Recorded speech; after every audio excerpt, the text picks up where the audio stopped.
Hello मेरे प्यारे दोस्तों, आपके सामने एक बेहतरीन सवाल आया है।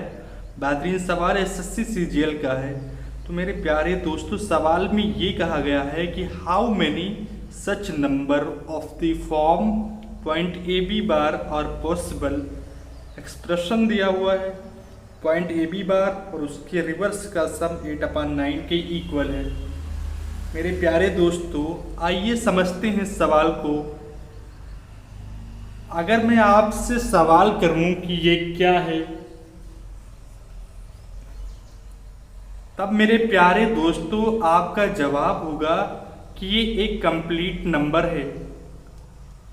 इस कंप्लीट नंबर में कितने डिजिट का इस्तेमाल हुआ है? तो मेरे प्यारे दोस्तों आपका जवाब होगा कि इस कंप्लीट नंबर में 2 डिजिट है। क्या यहाँ पर इसको 2 इंटू 3 के फॉर्म में लिख सकते हैं? तब आप कहोगे बिल्कुल नहीं लिख सकते, क्योंकि 23 जो है 23 जो है वो एक कंप्लीट नंबर है 2 डिजिट का। इसको प्लेस वैल्यू के फॉर्म में लिखा जा सकता है, और प्लेस वैल्यू के फॉर्म में लिखना मैं आपको सिखा चुका हूँ। तो मेरे प्यारे दोस्तों 2 इंटू ये दहाई स्थान पर है, इसलिए 2 इंटू 10, और 3 इकाई स्थान पर है, इसको प्लेस वैल्यू के फॉर्म में लिखा गया है। तो मेरे प्यारे दोस्तों, अगर कोई संख्या ए बी है, अगर ये नंबर ए बी है, क्या ये ए इंटू बी है? आप कहेंगे बिल्कुल नहीं, ये कंप्लीट नंबर है, दो अंकों की एक संख्या है जिसको प्लेस वैल्यू के फॉर्म में लिखा जा सकता है। यानी इसकी वैल्यू होगी 10a प्लस बी। ये बात समझ में आई क्या आपको? आइए मेन सवाल पे आते हैं।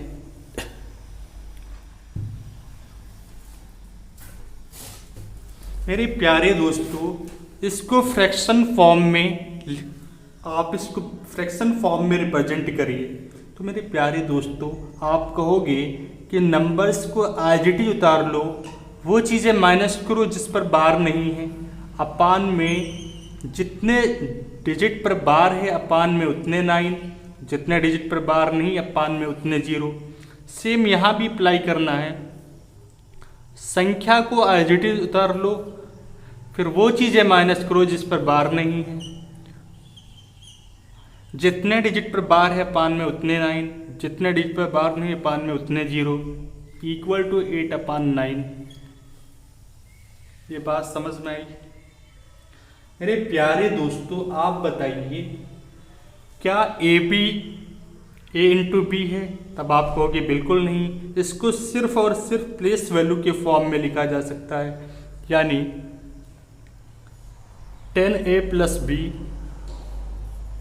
माइनस ए, 10b प्लस ए माइनस बी। अगर मैंने एलसीएम 90 ले रखा है तो, और इसकी वैल्यू 8/9 के इक्वल है।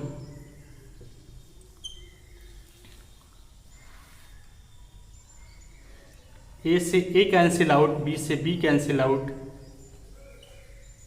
ए प्लस बी अपान 90 8/9। मेरे प्यारे दोस्तों, जब भी सवाल इस फॉर्मेट में दे रखा हो कि पॉइंट ए बी बार हो और उसके रिवर्स का सम किसी वैल्यू के इक्वल हो, तो इस एक्सप्रेशन को आप याद कर लो। अब आपका सवाल होगा कि मैं रटा रहा हूँ। नहीं दोस्तों, मैं आपको रटा नहीं रहा हूँ, मैं सिर्फ ये बताने की कोशिश कर रहा हूँ कि हिस्ट्री के 25 सवालों को करने के लिए आप कितना कुछ याद कर लेते हैं, और मैथमेटिक्स तो मेंस में भी आता है। तो मेरे प्यारे दोस्तों, 200 नंबर अगर आप अचीव करना चाह रहे हो तो कुछ चीज़ें तो आपको याद रखनी ही होगी। यहाँ से आपसे सवाल में ये भी पूछ सकता है कि a प्लस बी की वैल्यू क्या होगी। एक्सप्रेशन क्या था? 10a plus B upon 90 is equal to 8/9। इसको सॉल्व करोगे कितना आएगा? a प्लस वी की वैल्यू क्या होगी? 8 होगी। तो मेरे प्यारे दोस्तों, सवाल में a प्लस बी की वैल्यू भी पूछ सकता है और हमें इस नंबर को पॉइंट ए बी बार के फॉर्म में रिप्रेजेंट करना है, यानी कितने ऐसे नंबर पॉसिबल हैं। तो मेरे प्यारे दोस्तों, क्या मैं a को 0, b को 8 ले सकता हूँ? आपका जवाब होगा बिल्कुल ले सकते हो। क्या मैं a को 1, b को 7 ले सकता हूँ? बिल्कुल ले सकता हूँ। a को 2 और b को 6, a को 3, b को 5 ले सकता हूँ। क्या मैं a को 4, b को 4 ले सकता हूँ? अब इसका रिवर्स फॉर्मेट नहीं एप्लीकेबल होगा मेरे प्यारे दोस्तों, क्योंकि इसका रिवर्स करोगे तो 0.4 बार और 0.44 बार की वैल्यू सेम होती है। बात तो एक ही लिखी हुई है, 0.4444। अब इसको चाहे 0.4 के ऊपर बार लगाओ, चाहे 0.44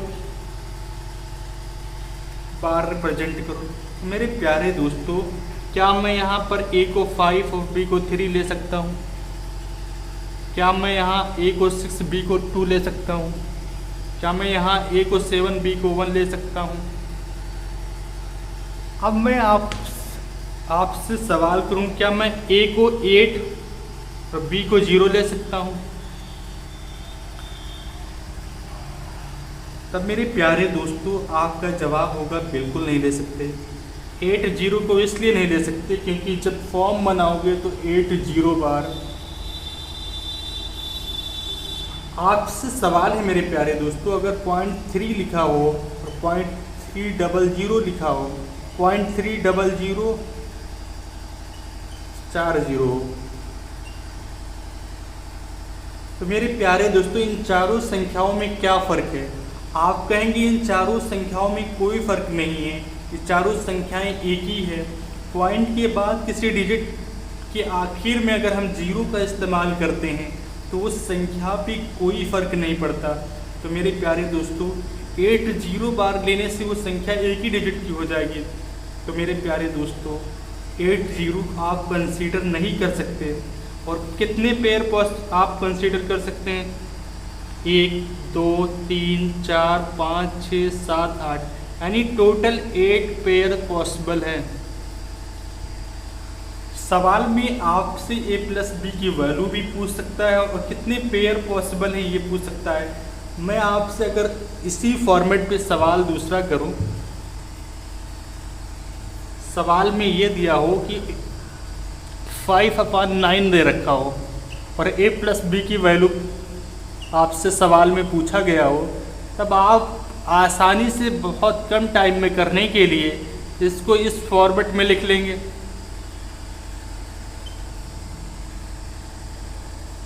और ये वैल्यू वही उतार लेंगे। क्या a प्लस बी की वैल्यू यहाँ से 5 नहीं हुई? ये आ गया a प्लस बी की वैल्यू। ये बात समझ में आई? मेरे प्यारे दोस्तों, आपके लिए होमवर्क है कि इसमें कितने पेयर पॉसिबल हो सकते हैं। ये करके आप लोग कमेंट में बताइएगा ज़रूर।